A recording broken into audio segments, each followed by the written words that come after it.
chased validation, now I validate myself. Building inner strength, putting doubt up on the shelf. No more unnecessary drama, no more wasted time. Climbing higher constantly, making my own climb. Standing on higher ground, where excellence is found. My potential knows no bounds. Raising the bar, breaking ground. My network is my net worth. Choose your company wise. Surround yourself with eagles, not with sheep in disguise.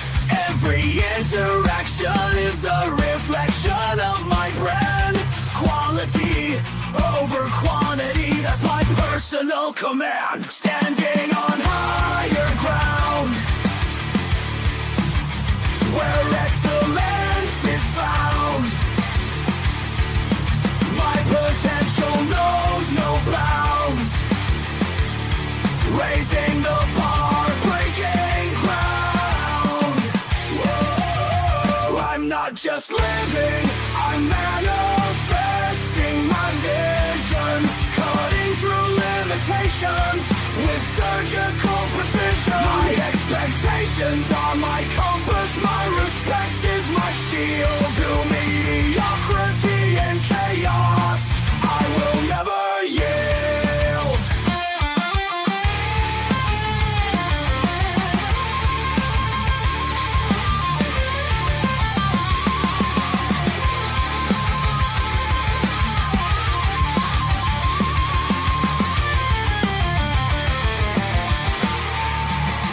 I'm not just living, I'm manifesting my vision. Cutting through limitations with surgical precision. My expectations are my compass, my respect is my shield. To mediocrity and chaos, I will never yield.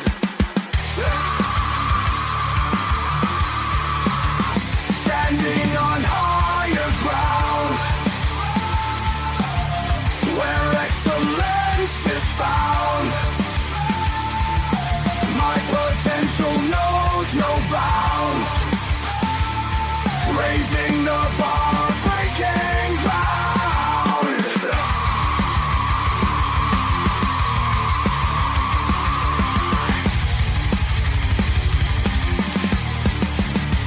I'm not just living, I'm manifesting my vision.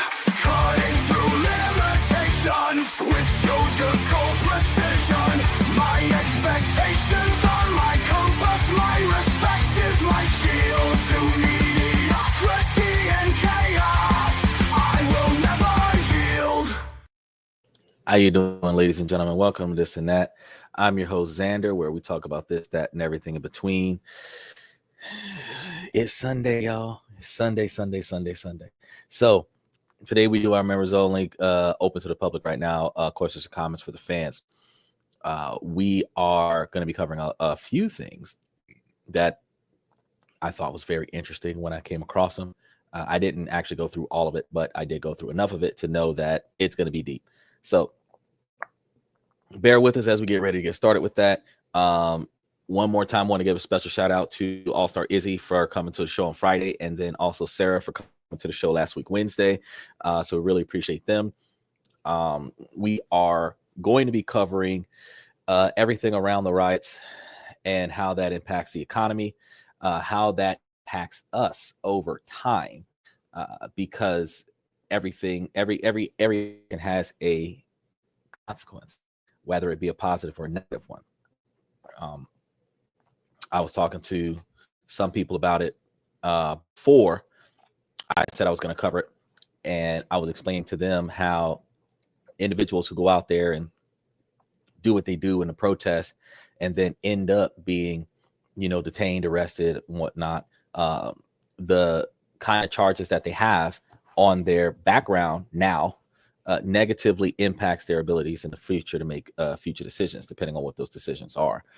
And those individuals who, out of anger or excitement, was behaving inappropriately and chucking projectiles at law enforcement vehicles, if any of those individuals catch that particular type of charge, they have it just leads to being treated differently going forward. So we're going to be covering that stuff tomorrow on our Monday night show when we talk about how politics impacts profits and investment. And then Tuesday, we're going to be talking about different investment opportunities and ways to make and save money. We're also going to be covering part of our diversification strategy. We're going to be covering the next up for grabs, because if you have not done it, you should have sold International Seaway this past Friday and bought your Arbor Realty by Saturday. And now you should be ready to sell Arbor Realty on Monday and potentially receiving the capital from International Seaway, so that your next one up for grabs should be AG Mortgage. And if you grab AG Mortgage and hold it till its ex-dividend date, you should be able to work your way into a pretty decent return, depending upon when you buy in. Also, if you are selling Arbor Realty and you put Arbor Realty onto AG Mortgage as well, that's going to give you a even larger surplus. So we're going to be talking about the full totality of the quantity of capital we gained in 1 month off of moving money around. And then we're going to be working on transitioning into the dividend rotation stocks that we're looking for coming up in July. So stay tuned with us, follow us, because every week we're going to be telling you guys when payouts happen, and every week we're going to be telling you about things that you can do to make, save, invest your money. Monday, Tuesdays, and Wednesdays. Where Wednesdays we tell you guys which countries we're going to be, we could be living in, investing in, and finding traditional women, because this is a podcast. We do encourage the improvement of men to become higher value men, but the women can become higher valued, higher status women as well by taking the financial advice and even the personal development advice to improve their own individual agendas and be able to achieve a more satisfactory outcome. Now, real quick though, before I get started, I wanted to let you guys know that I told you I was going to bring it to the show. I made the boneless spare ribs. I've got the show up. The video up on the channel right now. So it just released right before the show. So you could see I actually took a gigantic bottle of Stella Artois, the rosé strawberry flavor, and use that to make and it tastes just like what you would get from one of those Chinese fast food restaurants. And I was like, okay, I'm going to have to add this to my repertoire. So between the burgers we made a few weeks ago, the bacon wrapped chicken we made before that, and the bone spare ribs, we are off to a wonderful start with using Fit Chef. So I put the links for Fit Chef into the video, so you can click the link from the video and take you to Fit Chef and come and find some of the ways that you can utilize a recipe to make yourself full and healthy at the same time. Now, since we're going to be working on questions and comments from the fans, make note that you guys can these links. Special shout out to Twitch and Twitter X, because you guys can click those links in your comment section, approve the mic, approve the camera, onto the show. If and enjoy the show through the comment section, make sure either direction that you keep your comments reasonably appropriate, as we've had to deal with trolls like CJ, who came in with very inappropriate comments. We have to ban players with very inappropriate comments. So keep it appropriate, because we do have some individuals that's coming to learn from us that is not quite of the age of 18. And even if you object, your appropriately formulated statements can be seen up here in the comment section up here at the top of the screen. Now, let's go ahead and get started with the first person up for grabs, because we've got a few, not as many as we usually have, but we do have a few. And these are going to take you by surprise, if nothing else. Let's go ahead and get started. Just saw the cutest girl who was 10 out of 10 and 100% my type, but I couldn't make a move. I go through phases of being a wild, confident guy and being an awkward mess that can't make eye contact with anyone. I'm currently in the latter phase, and I am starting to fear that this will last forever. If I can't even go after what I want, what's the point? I'm getting old. I don't want to settle, but I'm scared to approach. I don't want to be labeled a creep, but then I go home alone. I sleep alone. I don't know how this ends.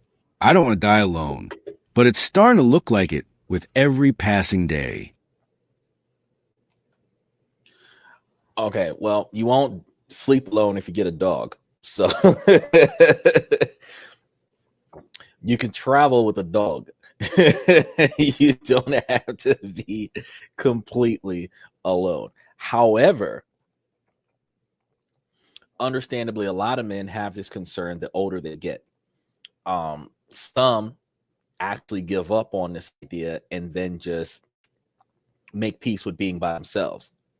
They don't even recognize any advancements from women because they have given up on the idea that a woman would accept it. You're going to experience this from individuals that are moderately to excessively financially challenged, specifically because if you've got enough money to pay for it, women will show up.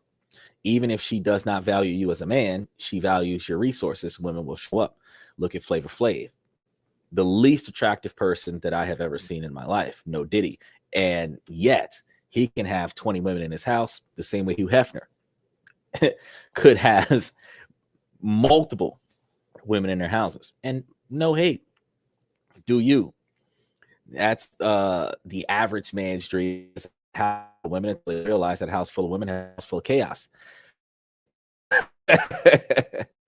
So realistically speaking, if you're just trying to get that one woman from the monogamy upbringing that a lot of us in the Western culture has adapted to, and you're trying to put in that effort to get that one woman, we have to get over that concern and that fear of rejection. It is going to happen. It shouldn't happen. Honestly, we should have a mutual respect for the interview phase of a scenario where a woman actually can analyze a man for his characteristics and his personality and determine if existing with this person is possible. Because as we discussed in yesterday's show, that love doesn't always happen for both people at first sight. The feelings for one another could vary. One person will always have more love and affection for the other person. The difference is that the person with less learns how to reciprocate, but learning behavior, learn how to express appreciation and validation to the person that has extreme love and affection for you. You can actually learn how to love someone that you originally did not love in the beginning. You can learn how to formulate bonds and connections that are deeper than the honeymoon phase, but that takes time. So while we have women on one side that are looking for that priming, sweep you off your feet, romantic love thing that's like at first sight, that is also coupled with the he must be excessively financially stable at first sight, there's conflicting expectations. Then for men, they're looking for the woman that will accept them at first sight, but they're not capable of meeting the financial and resource expectations of at first sight. So now you have the failure to perform versus the expectations. Now, women want men to accept them as they are, and men feel the same way, but we have stereotypes and personal goals that are contradicted with the desire to meet those goals.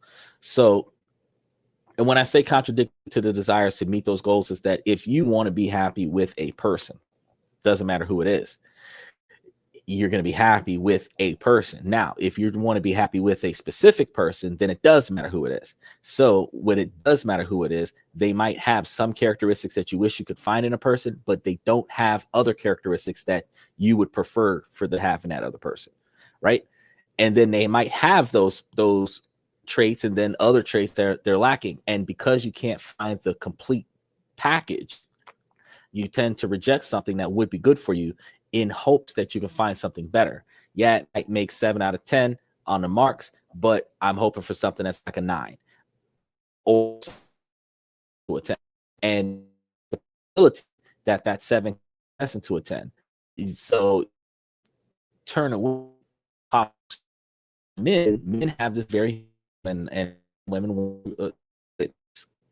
and because it's in the world, a lot of people agree with that, because the stereotype is that women will be put in trafficking, and women can be abducted and accosted and all this other stuff. In reality, they are less in danger than they claim, since they can provocatively dress themselves in scantily clad outfits and roam the streets in the daytime and at night, and men are afraid to even talk to them because of the stigma that's out here. It is actually more dangerous for men, because while men are not going to be physically accosted by somebody, a false claim could put a man in jail. A false claim in Louisiana can get a man castrated. A false claim could ruin a man's career. It could ruin a man's livelihood. It could ruin a man's marriage. So the fact is that men have to be careful how they're approaching women, because there are societal locations where men are not allowed, believe it or not, like public parks and other such areas, especially if the public park has kids in it, because a single man by himself with no children cannot sit at a playground that has kids in it, because the women will assume that the man is creeping on the children. Men can't go to a school unless his kid goes to that school, because women will assume that the man is creeping on the kids. Role reverse though, a woman has no problem with walking into that same park full of children and sitting there reading a newspaper, eating a sandwich the whole day, not having any kids, and nobody will think anything about it. Same scenario, a woman could go to a public school and hang out at the school and join a PTA board and just be an awesome volunteer in the neighborhood without having any children in the school, and nobody will think anything about it. There is a stigma. So men have this concern that they don't want to approach the female and then be misperceived as being inappropriate. And they have that concern that if they aren't being perceived as inappropriate, they also don't want to risk the, how do I put, extreme rejection, where she makes a scene out telling instead reject off will be loud, bullshit, draw a crowd to level of public humiliation that a lot of men have experienced over the years, and they do not want to experience that. Because if you are publicly humiliated on your encounter with one female in a location, you cannot regroup from that public humiliation and in the same one, because your ego and your pride is destroyed, but two, problem you have is that you're pointed out as your first choice just shot you down horribly. So then the only woman that's coming to talk to after that is the one that feels sorry for you because you got treated so poorly on a hi, my name is, right?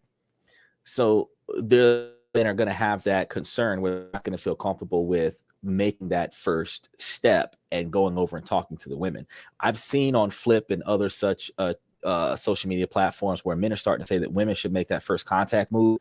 Even if men are going to pay for the first date, that women should make that first contact move. And I kind of agree with that from a male's perspective, because a man is not being pegged as a creep as long as the woman is above age and she's approaching the man with interest in the man.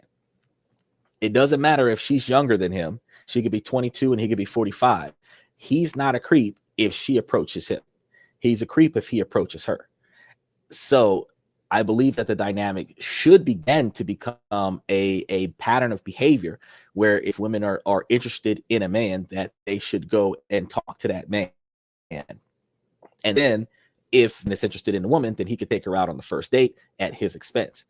Actually, when you go to other countries, we've covered several countries over the past 9 months, and we've at least 1 to 5 countries a week.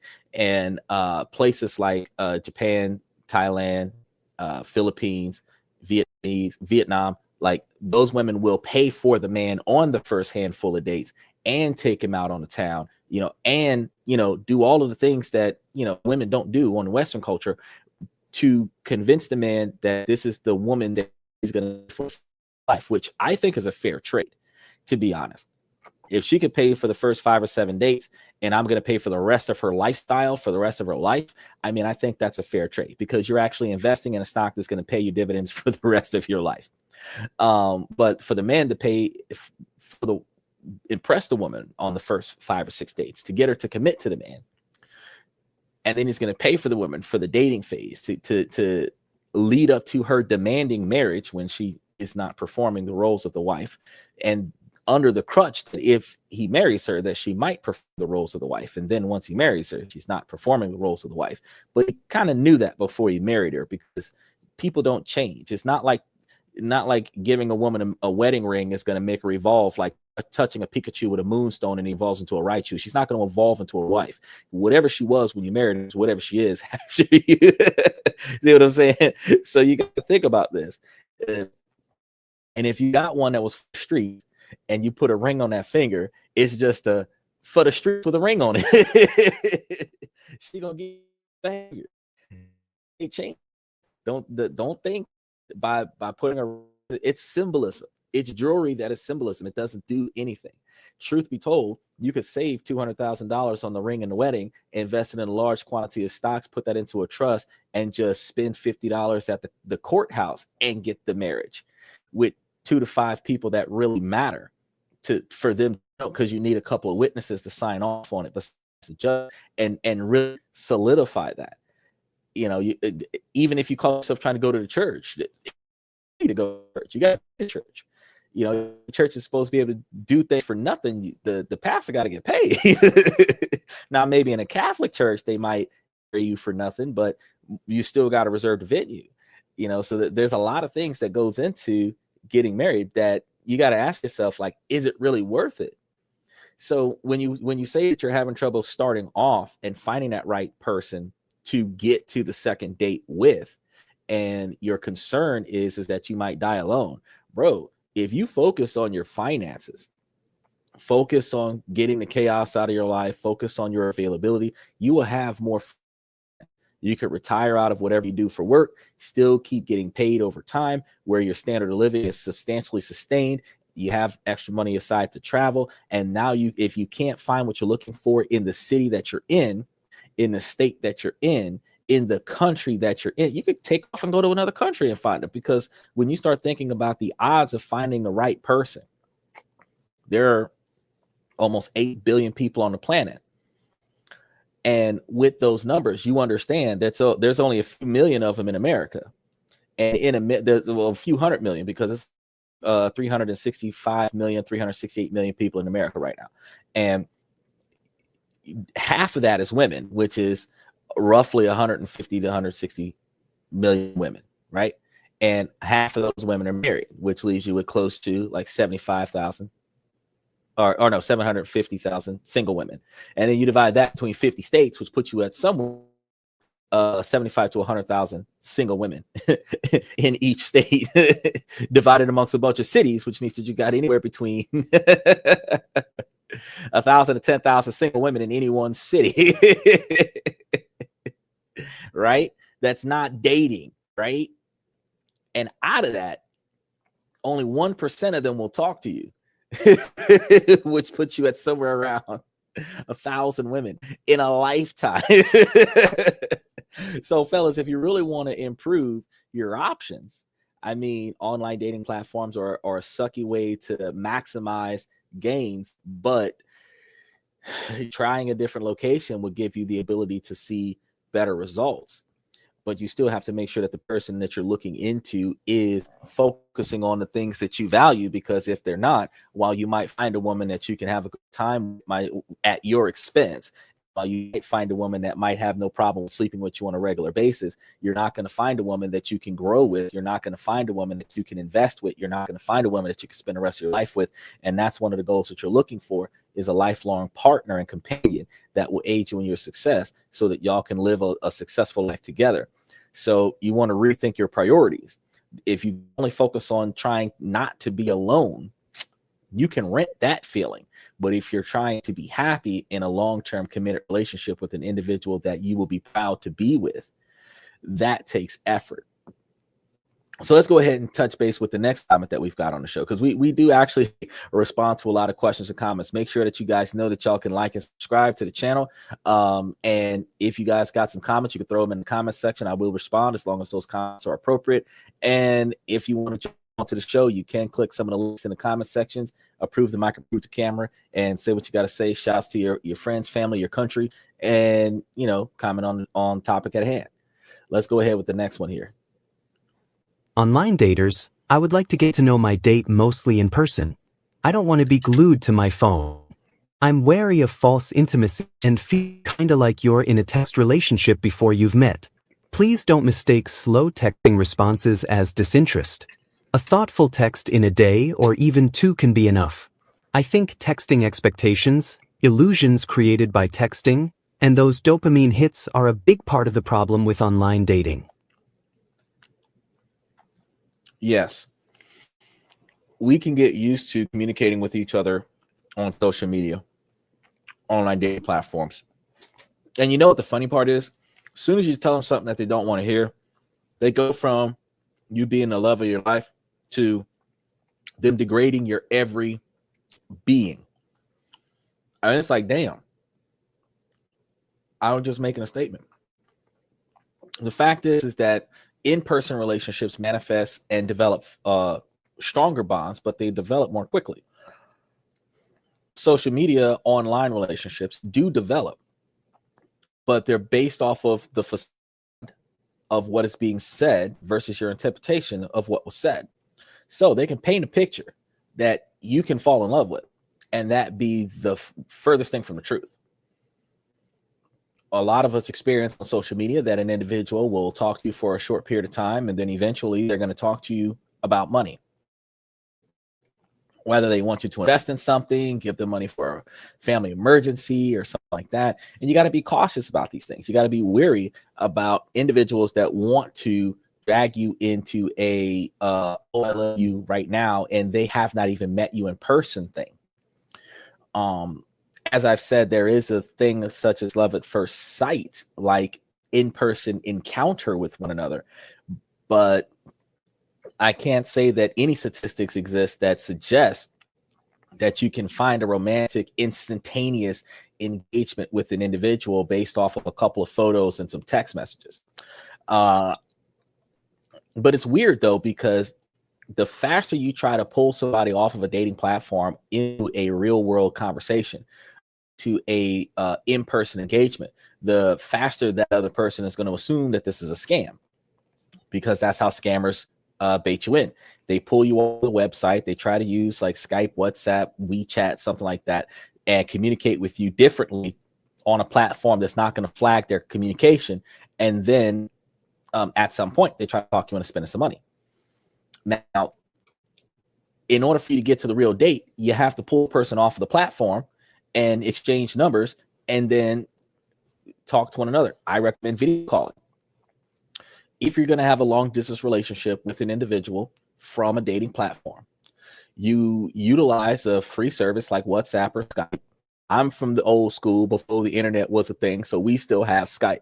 Skype still works for free off of your internet, off of your Wi-Fi, off of your hotspot, off of your cell phone. So you can still Skype for free. You can also WeChat for free too. So those of y'all next generation that knows about WeChat, do verifications off the first hello. I would like to see you in person right now. Send me a phone number where we can video call. You know, you can work that a little bit more appropriate. I'd like to start a video call with you and get to know you better. And then that person will be able to send you a phone number. You can then video call them, and you can confirm off of the first hello that you're real. Now, you understand this, the text message conversation can last like weeks off of one conversation.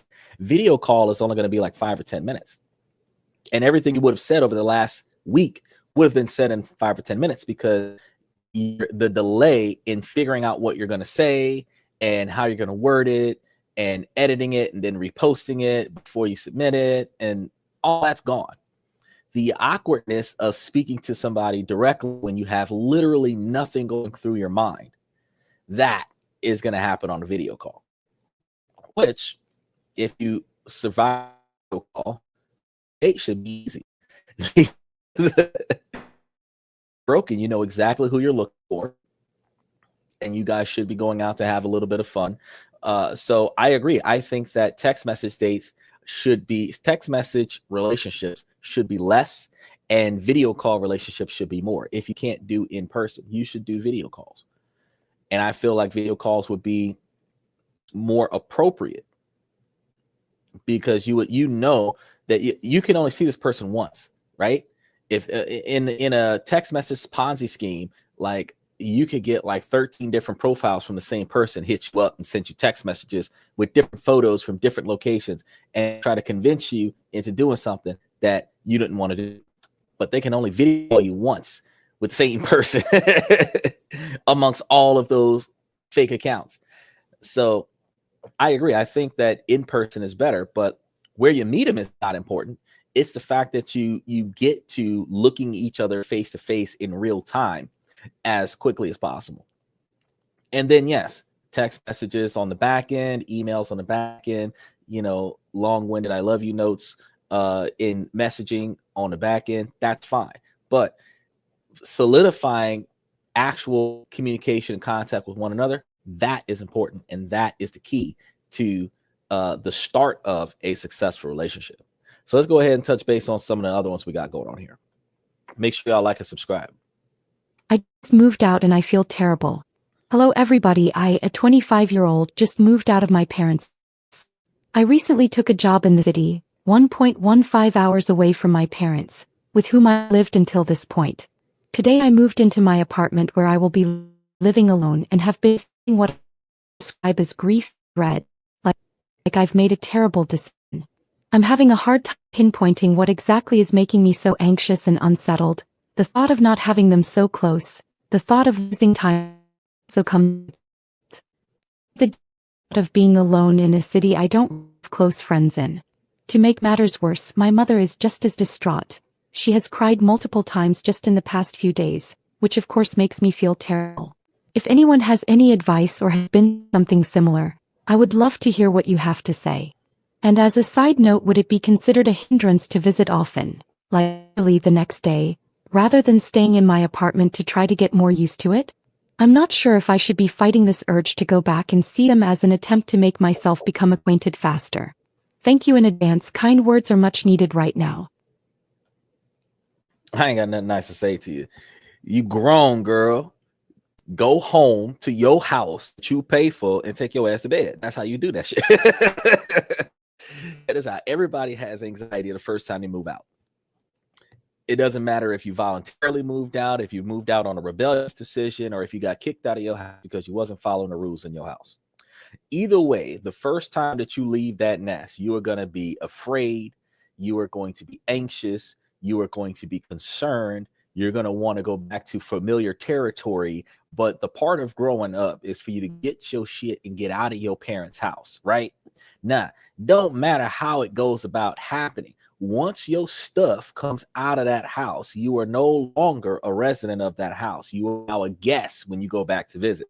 And you don't want to visit as soon as you move out of the house, specifically because if you have the kind of family that is trying to convince you not to go anywhere, and you are moving for a career, you are not moving because of an argument with your family. So this career move is a life choice for you. You will cancel your life choice to go back and live at home, and you're relocating because your life choice prevents you from commuting from your original residence to your job and being at work on time. Best decision for you to make is to focus on what you care about as it relates to your goals in life, not how your parents feel, not how you feel about leaving the house. You left the house for a reason. What were you trying to accomplish when you left the house? And could you have accomplished that had you not left the house? If what you're trying to accomplish would not have been accomplished had you not left the house, you can't go back. You have to chase your dreams, your ambitions, your see them as far, because no, room, even if they turn it into a yoga studio, even if they turn it into a workout room, it gets turned into a knitting shop, your room is always still gonna be there. They're just gonna take the stuff out of the attic and put it back into the room so that you can have your stuff. See what I'm saying? Matter of fact, if you left your stuff and all you took was your clothes, odds are you come back in your room look exactly the way it was when you was 14. So you always got a home with your family. That's not something you should be concerned about. What you should be concerned about is new things, advancement, growth, improvement. Because while it is upsetting for any parent to from their child for the first time, they have to detach themselves from the child. The concern is that you will not be able to live enough life and come back and share with your parents your success, where they would then be proud of you and proud of their efforts that they put into you because you went down the path that you wanted to go and you came back successful. I've had a lot of people talk to me about situations like this, and I've come to notice that statistically in places like Florida where we have 26-year-olds still staying in family, 30-year-olds still staying under their parents' income, 35-year-olds still staying under their parents' income. You know, they're roommates now, right? There's no shame in that. No shame in that at all. Fact is, if you can't afford to live by yourself and you can cohabitate with your family, break bread on the bills, because the difference between you roommating with people that you know and trust versus roommating with complete strangers is the concern that you don't trust them. What will they do? Stuff like that, how they treat you, how to bring their portion of the bill. You know, these things you would have to adapt to, move out and live on your own. But if that's not necessary right now, consolidate your efforts. Stay with your family, invest in your family's standard of living, and the difference between what you don't have to pay to live where you're staying and the amount of money that you make, you could take that and invest it and make yourself financially successful so that when you do move out, you are living on your own with financial stability. Because not everybody, I want to say only 15% of people successfully have the ability to do this, is to literally be prepared financially to live by themselves. Most of us are forced to do so. We have no choice. We either left for personal autonomy, we left because we got chucked out, we left thinking that we were going to get into this really good relationship with this person, and then the relationship fell apart, and we don't have the pride to go crawling back home where they could say, I told you so. These are the reasons why people leave. Some people leave because they got pregnant, they didn't want to give up the kid, and the family's like, you're no longer part of the family, you know, stuff like that, and they're gone. Now they have to find a way to survive. And surviving is what you're going to do. So if you have a family and you can thrive with the family, you don't have to make that change, then don't. But if you're making that change because there's a reason why you're making that change, don't change your mind and go crawling back to the family specifically because you did not have the confidence in yourself to succeed by yourself. Codependency is a positive thing in a relationship, but codependency is a negative crutch in personal success. You know, you want to be able to do this on your own until you can find a partner that can do this with you. But you're not going to be able to find a partner to do this with you if you're up underneath the umbrella of your parents your entire life. It's harder to detach yourself from your parents and formulate that double bond in a relationship if your bonds are stuck to your parents where you have no room for anyone else. That actually makes a difference. All right, let's go ahead and touch base with another one. Make sure y'all like and subscribe. She doesn't want you. If you're always the one initiating the text convos, she doesn't want you. If you're always initiating the hangouts, and it always seems like she's stalling out or coming up with an excuse, she doesn't want you. if she leaves you undelivered for days at a time, especially if it's on a social media app where you can clearly see she's active on it on the daily. She doesn't want you. She knows you texted her. Don't get it fucked up. Let's say y'all are co-workers. If she can't make time for you outside of work, but is seemingly kicking it with every other co-worker, but USHE does not want you. She wasn't too busy, she was just too busy for you. Lastly, if her energy in general around you is different compared to how she is with other guys, and not in a good way, she doesn't want you plain, and simple as that. It's a hard pill to swallow. Trust me, I've been there. Shit can hurt, sometimes especially if you really like them. The sooner you realize they really fuck with you like that, the sooner you can move on. Life's too short to let people live rent-free in your head that wouldn't even consider you a tenant in theirs. Damn. All right, so bro, I can agree with that. Ladies can pick this cue up faster than men can. The fact is that if you're interested in another person and they are not showing you that interest, you can tell. The way they treat you is not the way they treat other people, and that's not always a good thing. Because when they prioritize you over other people, they have value and interest in you. When you are undervalued in comparison to the same group of people, that means they have less interest in you than the rest of the group, which means that they have no interest in you in a higher romantic environment. You have to be able to pay attention to this. Some men fall into a lot of men fall into the friend zone based on their fear of being alone and find content positions in non-romantic relationships with females that will just acknowledge their presence. So you're just a friend, but you're treating her the way you would treat your wife. It gives you a false sense of fulfillment, but the problem is she doesn't want you.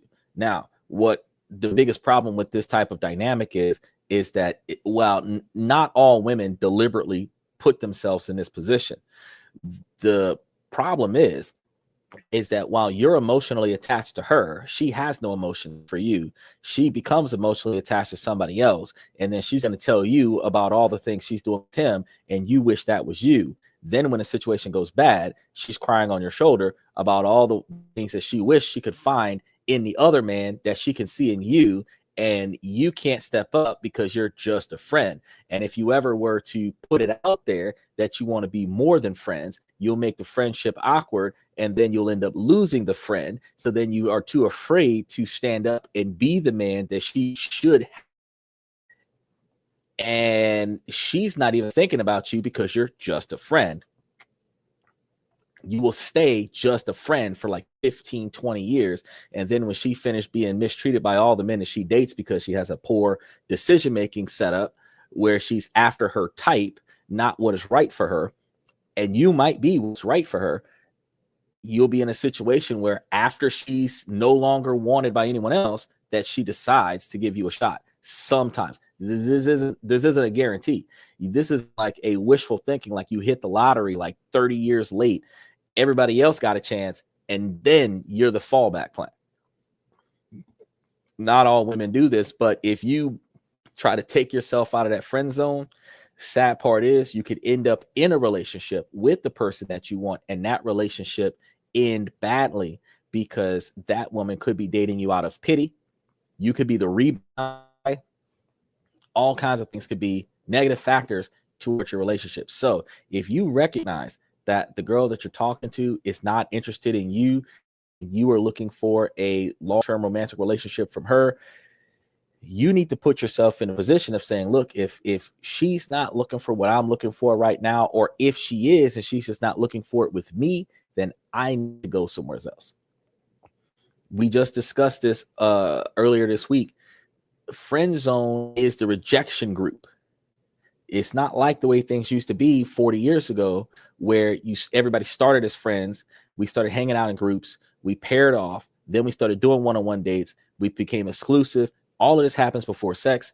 And eventually we end up in a long-term sexual relationship where we started as friends and go directly into a relationship. That's how the way things used to be back in the day when it was courting. Now we skip the friendship phase, go straight into the dating phase, and try to make a friend out of a romantic relationship that is going to end up being our marriage partner if everything works out. So we're skipping a bunch of steps, rushing through it, doing multiple things at the same time, and hoping that it's going to all work out. And that it doesn't always work out. But because of that, let's just be friends. That's a rejection. And the answer needs to be no. No. I'm looking for a long-term relationship. And if you're not interested in that, I can't do it.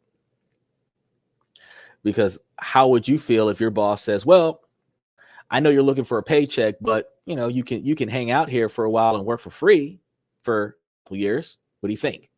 Most people are going to say no. I came here to get paid. I didn't come here to hang out. I didn't come here just to get experience. I came here to get a paycheck.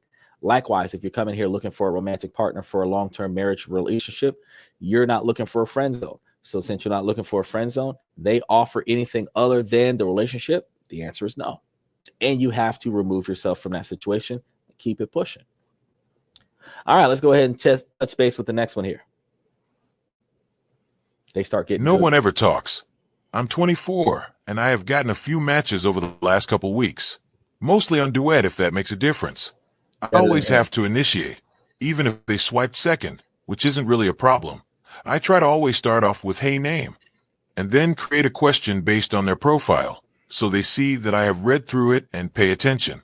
I figure that way they have an easy way into the conversation, and it changes things up from the usual "How's it going?" monotony people complain about. One person responded with "Hi," and never answered my question. I never said anything for 3 days after we matched, so I unmatched. 2 more replied after a day and gave me a short answer. I reply within minutes. Don't hear anything going on 3 days now. Why does nobody talk anymore? I know the typical, they are talking to someone better. But still, to not say anything at all. If you don't want to talk to me, then unmatch. Or do these girls expect me to message them again to remind them of my existence? What do I do? Well, first, don't unmatch. That's a bad move. People think unmatching the person removes the person your itinerary. It don't. All of the relationships that you match with, you can't match with a second time. Anyone you unmatch with that you didn't block can pop back up later because y'all, based on the algorithm, have chemistry. They do not remove unmatched individuals from the Rolodex of people that you can interact with, especially if your expectations are limited. The limited quantity of data that the server has that fits that expectation might put that person back in your queue, and you might match with that person again. So if you match with them and they don't respond, move on. Because you can only match with them once. If you message them and they don't respond, then move on. Don't unmatch them.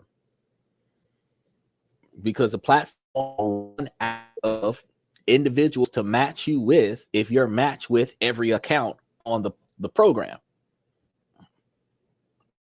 Research somebody because you match with.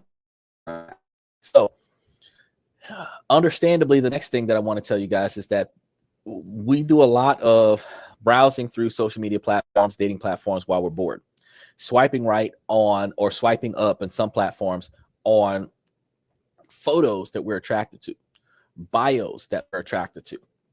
We might find a photo that we're attracted to, reach to the bio, and then be unattracted based on the bio. And regardless of the fact, all of this happens before you get to the messaging. Now, with the messaging, the person that you're trying to talk to may have only swiped right on your photo because they were bored and they were like, yep, attractive, attractive, attractive, right? And then they went off and did what they wanted to do with their life, not checking their messages. But then here's the other thing. Ladies have a lot more hits than guys.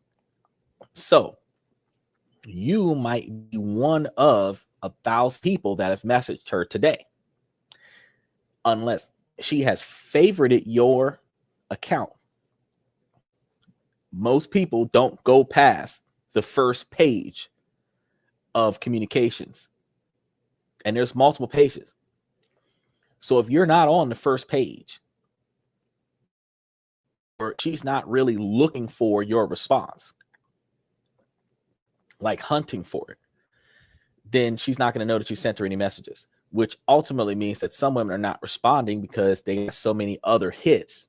They may have even stopped responding to people because they ended up going on a date. And the fact is, when they do get back on a platform, oh yeah, right, I was, and then they'll reach out to you. If you put the ball in her court where she's got to message you, guys are probably not going to get messaged very often, not by women that are serious. But when you do, and they're over the age of 35, probably over the age of 45, and they're looking for a long-term companionship, if that's what you're into, you'll find yourself a match. But if you're hunting in that 20 to 30-year-old range, you're hunting in that 20 to 25-year-old range, bro, you do better just going to pick them up in person, because the dating app, there's multiple dating apps, and at least the one that you mentioned isn't Hinged. So that's a new one, but there's multiple dating apps that these women are on. And then they have their social media platforms where they can pick up plenty of dates from the people that are commenting on their photos and their videos, whether modeling clothes and standing there looking overly sexualized for their photos and their videos. So can you find a person by changing the way you talk to them? No. It's all about whether or not they were interested in you. Now, you can change your bio and be more descriptive in your bio as to the seriousness of your intent, the expectations of the person that reaches out, and then leave your account on autopilot, where if they're not communicating with you, recognizing that you're only interested in serious individuals, then you're not talking to them. You could also limit your communication if you're going to buy the membership on a dating platform to only talking to people on a dating platform that have the membership, because you want somebody who is equally invested in what you've got going on. You can do that too. Now, there are individuals that don't have enough money to pay for the platform, where if you pay for the platform and then you get into communication with them, you could still develop something from that person. But again, you're looking at it. It's easier to be scammed when the person doesn't have to invest in a platform. But people are going to invest in a platform to scam multiple people, because, you know, the platforms are cheap. And then the amount of money that you scam off of one person covers more than 1 month worth of membership. So if scam 5 or 10 people off of 1 month worth of membership, they can turn that into a living. You're less likely to get scammed in person, but that don't mean that she's not going to take it for everything you brought with you, because going to expensive places and spending a bunch of money to impress her on the first date is a common practice. And the expectation that a man is supposed to pay for everything that the woman touches is common practice. So if she wants something, you got to hopefully have enough money to buy it if you're going to play that role. Me, myself, I ain't got time for that. If we're doing something other than having a cup of coffee, you know, I should know your last name, your middle name. I should be able to, you know, I should be able to account for like some things about you that I value in order for me to say, oh yeah, let me spend $85 to take you out for a night of bowling. Like, that's a lot of money. Even as a billionaire, Donald Trump only spent $135,000 on a one-night stand because he was a billionaire. That's like spending $1.35 on a person when he's a billionaire. But he didn't spend $1 million on a person when he was a millionaire. He married his millionaire wife. That's what he did. So you got to think about this. It's about valuing yourself enough to recognize that if they block you, that's because they're not trying to come across your account again. If they unmatch you, they're going to match you again. Some people log off and suspend their account, disable their account, where you can't see them anymore. They have people who connected with you and then connected with you a second time when they didn't want to connect with you the first time, and they will immediately disconnect with you. You don't take none of that stuff seriously, because how did that affect you? Beyond the emotional disappointment that they didn't want to communicate with you, so they blocked you, or they unmatched, or they turned off their profile. It's better that they do that than for them to take all the money out your pocket for a good time and then not be interested after the date. Think about it, fellas. All right, let's go ahead and dance into the next one. Make sure you guys like and subscribe as well. Take your F on. Don't keep sticking around where you're not wanted. Don't continue to talk to them. Don't be friends with someone who told you that you're not good enough to be a romantic partner. I'm not saying moving on us is easy, but it is something that needs to happen. Okay, yes. That is a good point.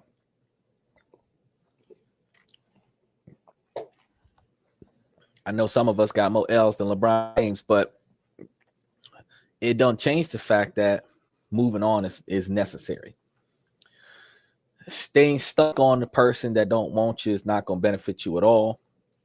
Staying stuck on a profile where you're attracted to the person you're trying to beg for a response, it's not good. Investing a lot of time and energy into individuals that are not going to show you that they have value in you, it's not good. It is in your best interest to reinvest your interest into something else. And again, if you focus on your grind, fellas, instead of focusing on trying to get laid, you'll find yourself more successful. And when you make yourself more successful, you'll find yourself in a different category of men that are valued by a different category of women, where you can find yourself a different value of woman that would more likely suit your expectations. Or you can fly to the Philippines and go get one. Either way, because they're like $500 a month, which is way cheaper than 3 dates with an American woman. So either way, $500 for 3 nights at 3 hours a night, that's 9 hours with an American woman for $500. And that's if you're not renting them for the night, because you might spend $500 for an hour to 2 hours if you're renting them for the night. But Philippines, $500, 30 days. Maximize your investment. All right, let's go ahead and touch base with another one. I'm breaking up with my boyfriend. So I've been dating this guy for 3 months, and he's my first boyfriend. We're both 17, Shit. and neither of us can drive, so we rarely hang out, and when we do, it's usually with our parents around, so it's awkward. He's a nice guy and treats me well, but I don't feel like we have a deep connection. I feel so bad because he's always talking about us getting married one day, and I just play along. I know that's a mistake on my part, and I feel terrible. I really thought I liked him at first, but the more I got to know him, the more I realized he's just not the one for me. He never laughs at my jokes. He's constantly comparing my situations to his. He acts like he knows everything. He's rude to his family and mine. And all around, I just don't see us having a long-term relationship. I want a soulmate who I can be myself around. Someone humble and intelligent. Someone I admire. I want yearning and cheesy love letters and deep conversations at 2 a.m. I just don't really get any of that with him. I've talked to him about wanting deeper connection, and he seemed to want it too, but nothing has really changed. I don't know why, but I just feel so anxious about breaking up with him. We're both about to leave for different colleges anyways, so I don't think we're going to be able to see each other very often. I know I need to end things, but I don't think I can do it in person because we'll probably be around our parents, and I would rather save both of us the embarrassment.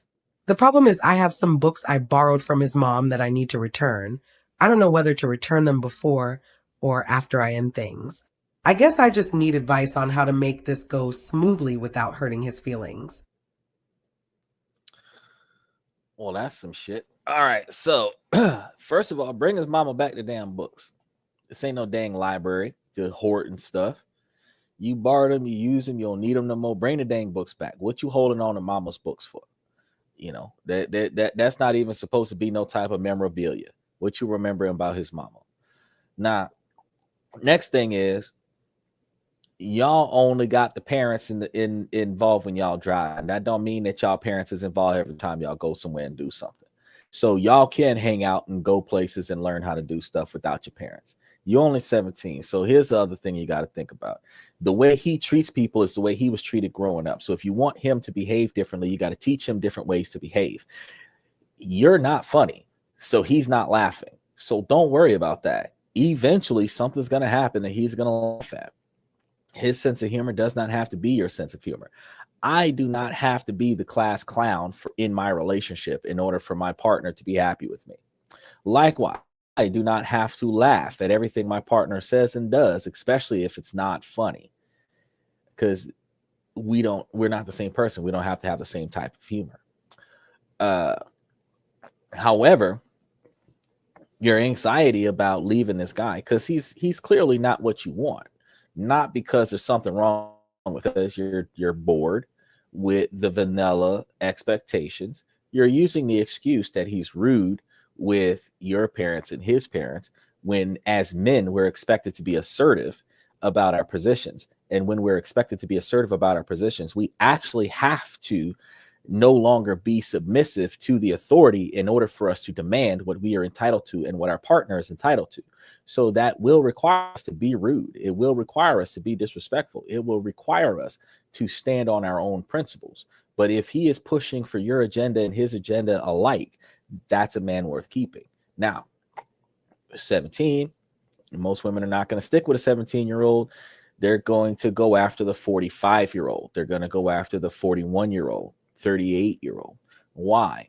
Because those men are financially successful already, and those men do not have to fight for mutual respect from their society. They have already found a way to obtain mutual respect from their society without having to be overly aggressive.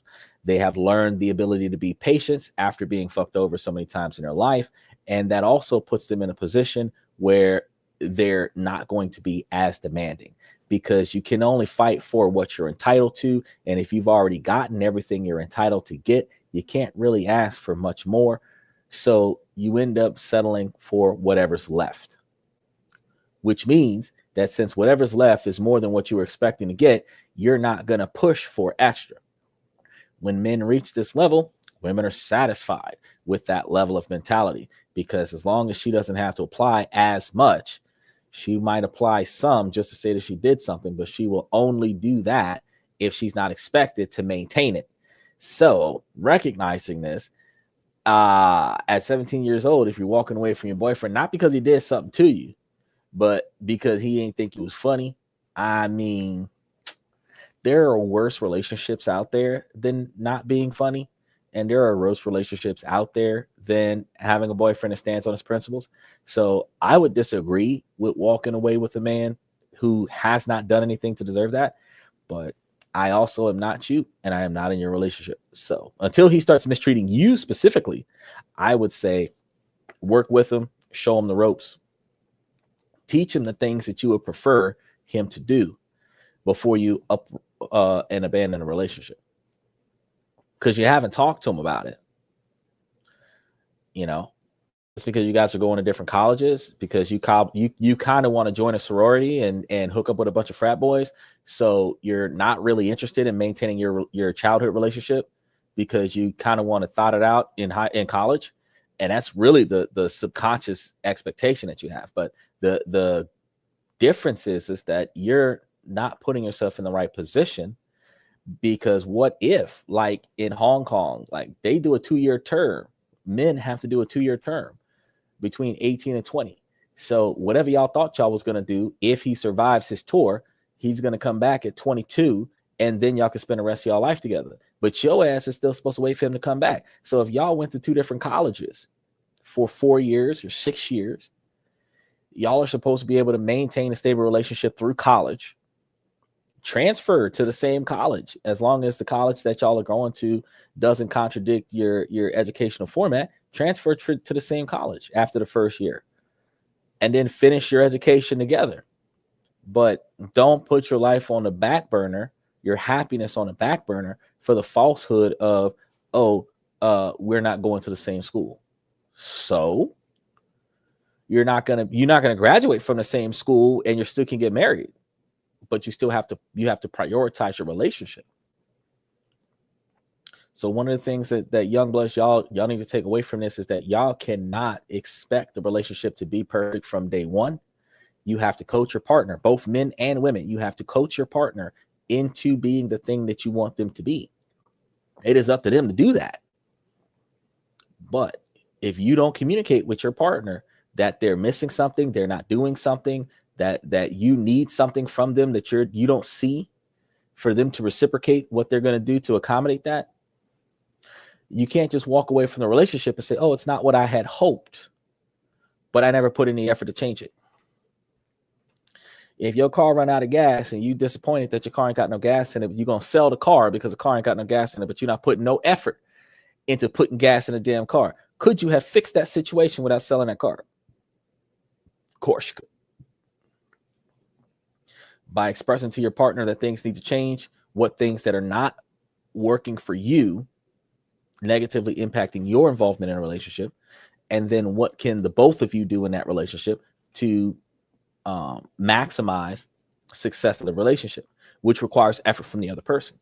When you find that, when you get that, then you can say, okay, we did all that we can do. Now, if you got a partner that said, nah, fuck that, take it how it is, then you can say, well, I can't change the relationship the way it needs to be, and they're not willing to provide me the things that I need. Now you walk away. Okay. So with that being said, I'm going to put a pin in tonight's show for tonight. Y'all know that we're going to be coming live again tomorrow around about the same time of night. So we should start off at around 11:30 Eastern Standard Time, which is 10:30 Central Standard Time. So y'all will be here for us to talk about how these riots came about and what all is going on, and who, if anyone, was trapped in those government buildings as a result of the riots, and the consequences that could result. And I'm going to come from a financial perspective on this, like how much resources is being financially distributed towards the property damage and the military usage and everything like that, and how that negatively impacts the individual economy. And then we'll be leading on to the rest of the week talking about investment opportunities and other such things. So with that being said, I want to ask you ladies, as long as the situation doesn't make sense, I'm going to keep asking you ladies to make it make sense. So please, ladies, make it make sense. And fellas, as I told y'all at the beginning of the show, a 75% male-driven podcast from the male's perspective, and we do not let the sun rise without going live. So make sure that y'all keep showing up, showing support, like, subscribe, share this with people that you know that can use this information, and then come back tomorrow night so that you can get more information on all the things that you need to know to make yourself more financially successful. And then keep an eye out, because throughout the week, we're giving you more financial distribution information that helps you guys with moving your money around and making profits off of moving your money around. With that being said, I want to thank you guys for coming to This and That. I'm your host, Xander, where we talk about this, that, and everything in between. And I'll see you guys tomorrow night.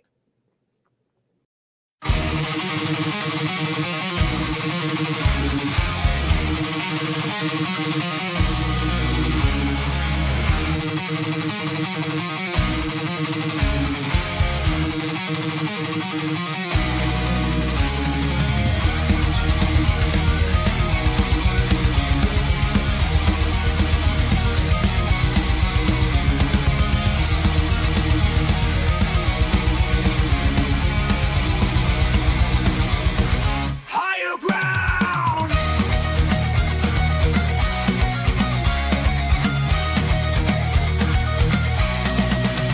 Used to chase validation, now I validate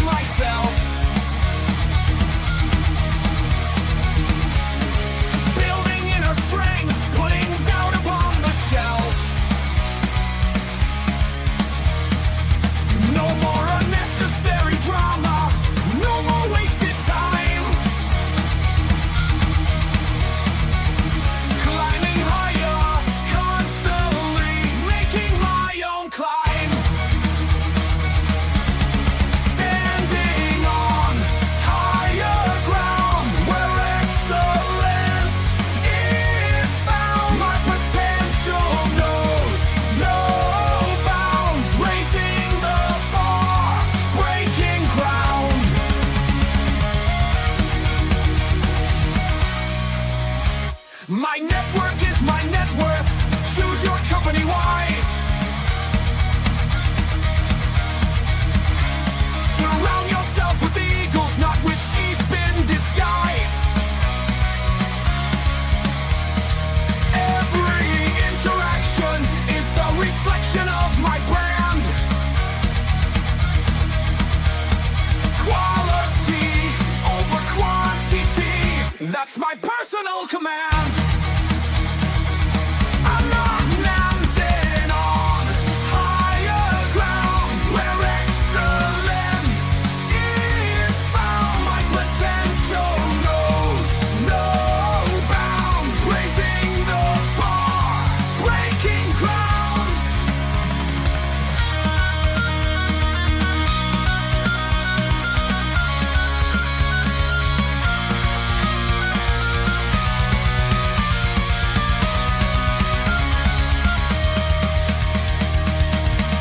I'm not just living, I'm manifesting my vision, cutting through limitations with surgical precision. My expectations are my compass, my respect is my shield to mediocrity and chaos. I will never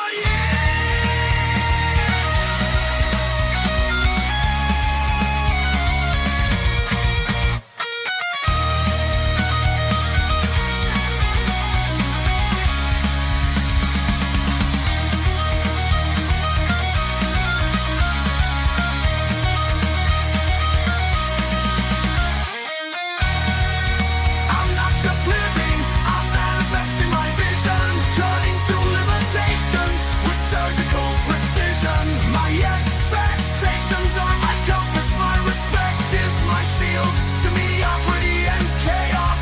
I will never yield.